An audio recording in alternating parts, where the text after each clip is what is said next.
Howdy, Legendary Void here, and today we're doing a deck tech on a fun little, I wouldn't call it a troll deck because it actually kind of works pretty well. A fun deck that I came up with recently and had a lot of fun with in a recent battle video that I will link to in the description below. I have dubbed this deck Inferno's Wrath because of how obscene it is in its damage output. And I've had a lot of fun with it, so yeah, let's go ahead and get into the characters. Of course, we have Inferno. In alt mode, he has a 6 attack, 11 health, 3 defense. He's a 12 cost truck ranged. In this mode, when you flip this mode, return all upgrades on a character to their owner's hand. This is a pretty good ability against something like Dreadwing, completely resetting all the upgrades that they had on them initially. So they have to attach all of them again. And this is kind of risky, of course, to use. Because they might have something that has an effect that triggers when they put it down on someone, like bashing, shield, and the like. So you're going to be wanting to play it at very specific times and strategize exactly where you want to use it. The main part of this card is its bot mode, however. 8 attack, 11 health, 3 defense. He is ranged. That 8 attack at base is absolutely insane. I understand he's a 12 cost, so of course he's got to have some ridiculous stats.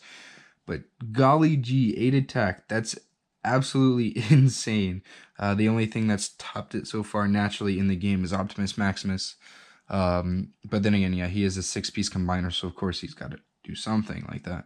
But Inferno is one of the best damage dealers in the game right now. So of course we're going to try and build a deck around him that has as much damage output as possible. His 3 defense is pretty good to help keep him alive. His 11 health is a bit abysmal considering it's a 12 cost. But that, I guess that's just to balance out the fact that he's got really good stats otherwise. So our next character that we decided to run is Barrage. He is an Insecticon melee, 3 attack, 11 health, 2 defense in alt mode. And when you flip to this mode, one of your characters gets pierced 2 until the end of turn. This doesn't really come in handy all that much because you're essentially doing so much damage that Pierce isn't even that big of a deal. It's his bot mode skill that we really want to focus right now. And it says when this is attacking a damaged enemy, this is bold 2. And since all the characters in this deck are ranged in some form, you have access to armed hovercraft to sort of trigger that effect if you really need to. He's a 7 cost, so it kind of fits in this deck pretty cleanly. He's got 5 attack, 11 health, 1 defense in bot mode. And he is ranged here. And he is a very, very great damage dealer, even outside of an Insecticon deck. So, of course, we're going to try and run him here, because we're going to be trying to do as much damage as possible.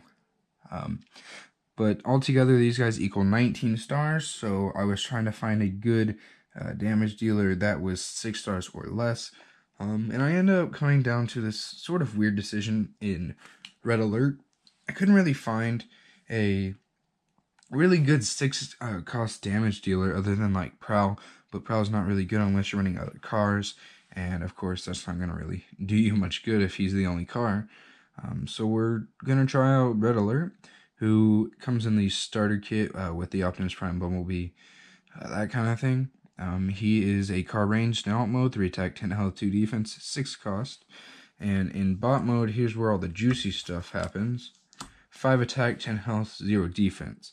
Now he's a 6 cost with 5 attack and a pretty good health amount for a 6 cost, but the 0 defense doesn't even matter half the time because you're just dealing so much damage when you equip him with things like grenade launcher, erratic lightning. It just gets crazy sometimes. And then he's ranged, of course, so armed hovercraft is also an option, and marksmanship, and it gets absolutely absurd sometimes.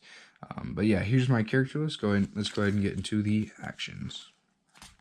The first set of actions we're playing is 3 copies of Ramming Speed, which is naturally used to get rid of your opponent's armors or weapons, mainly force fields, grenade launchers, anything that can either outdamage you or prevent you from dealing damage, which of course is what upgrades are used for. And the next action we were playing is Peace Through Tyranny. We're playing 2 copies of those just for the double orange pips. You'll probably never use the actual effect, but you can, although I don't advise it all that much.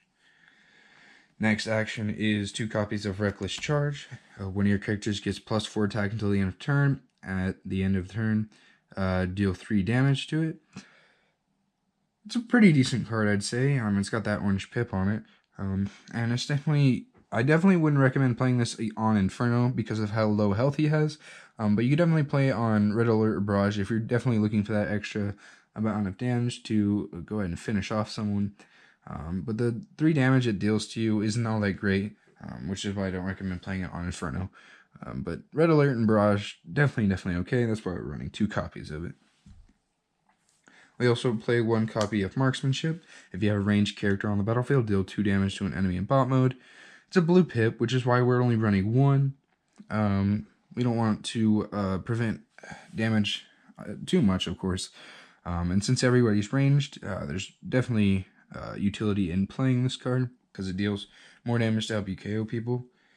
We also play 1 copy of Team Up Tactics, which does have a blue pip again, but choose one of your characters, and if it's a truck, repair 2 damage from it. If it's a car, draw 2. Essentially, either helps you keep Inferno alive or just draw more cards with Red Alert. We're only running 1, of course, because it is a blue pip, and you're not going to use it all that much, even if we were to run more than 1. So yeah, of course, we're just going to run that 1 copy of that. We also run 3 copies of Work Overtime. If you have fewer than 4 cards in hand, draw cards equal to the difference. Your hand's going to be pretty small based on how many cards you be playing through the entire game, so of course you're going to be wanting to fill up your hand as much as possible so you can play more cards to increase your damage output. So yeah, we're running 3 copies of those, and the white pip definitely helps in flipping more cards for battle. So we play 1 copy of Espionage, choose a battle icon color, then look at your opponent's hand, scrap a card from that from their hand that has a battle icon of that color. It's just a good way of getting rid of your opponent's Enigma so they can't combine, or getting rid of any specific, if they're heavy orange, choose orange, get rid of something important that's orange in their hand, or blue, etc., etc. It's just a really good card. I would recommend playing more than 1, but I only have 1 at the moment, so you can play more if you want to. Take out like a Reckless Charge if you really are inclined to, but I'm just playing the 1 for right now. We also play 3 copies of Supercharge. One of your characters gets bold 3 until the end of turn. Yeah, insane way of dealing damage. And yeah, bold 3. Absolutely crazy sometimes.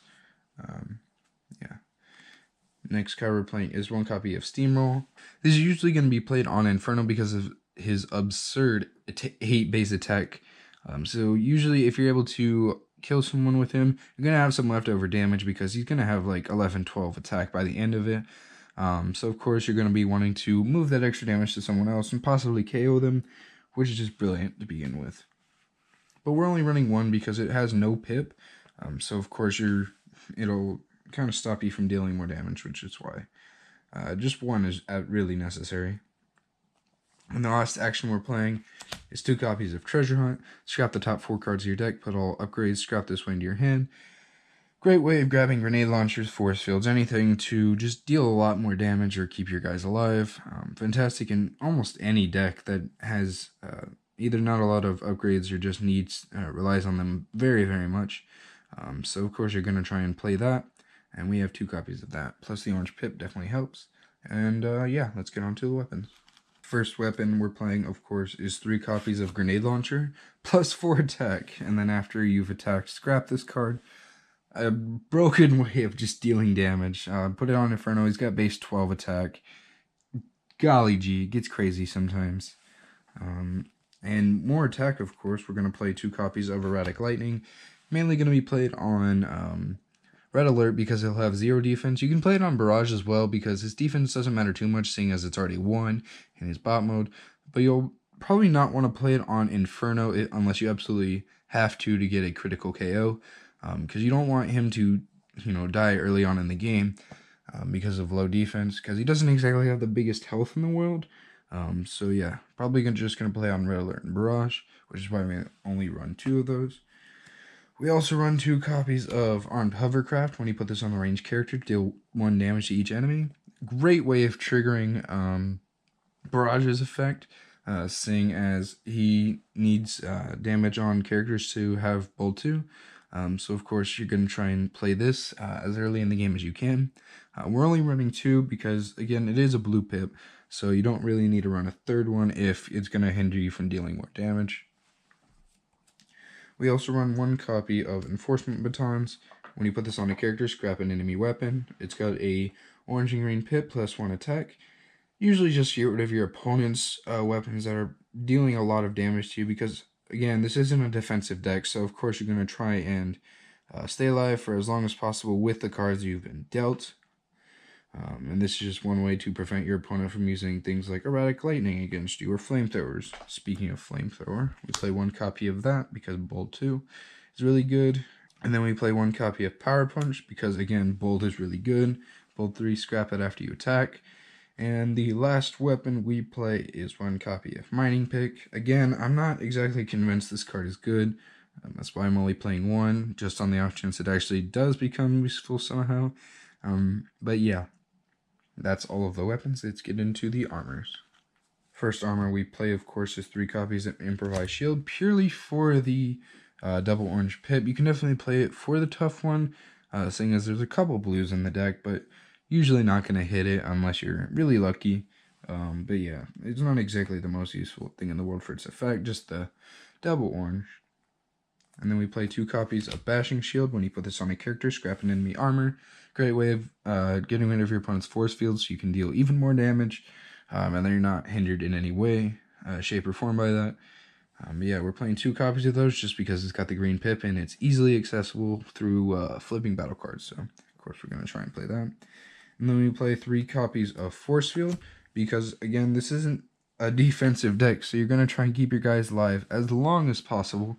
And Force Field is just a great way to do that. And yeah, we're going to try and play 3 of these because your opponent's going to want to get rid of these as fast as possible. So, of course, you're going to want to be able to play them back to back if you can. And yeah, that's all of the armors. And we only have 1 utility to go over, which is 2 copies of Datapad. When the upgraded character attacks, draw a card. Then you may put a card from your hand on top of your deck. Good way of just drawing if you really need it. It's a good way of getting rid of orange cards from your hand that you can't exactly play and just put them on top of your deck so you can deal even more damage to your opponent because you need that. And you're going to try and KO your opponent as fast as possible. This definitely helps, and the white pip definitely lets you flip more cards. So, of course, we're going to play this. And yeah, that's the entire deck. Yeah, and that's Inferno's Wrath. This is sort of just an original invention of mine. I didn't really find this anywhere. I legit just like looked at Inferno and was like, hey, he's pretty good. Let's make a deck around him. And this is kind of what came out, and as I've been testing it, it's kind of become a monster. In a good way, I guess. But yeah, he's doing really good in all my testing so far. I've yet to play him in a competitive format, so maybe gonna try that in the future, but I really like playing this. It was a lot of fun. Check out the video where I played against Cammy when she used this deck, and yeah, you can check that out in the description below. But anyway, thank you guys so much for watching. If you like this video, don't forget to whack that like and subscribe button, and have a phenomenal day. Peace.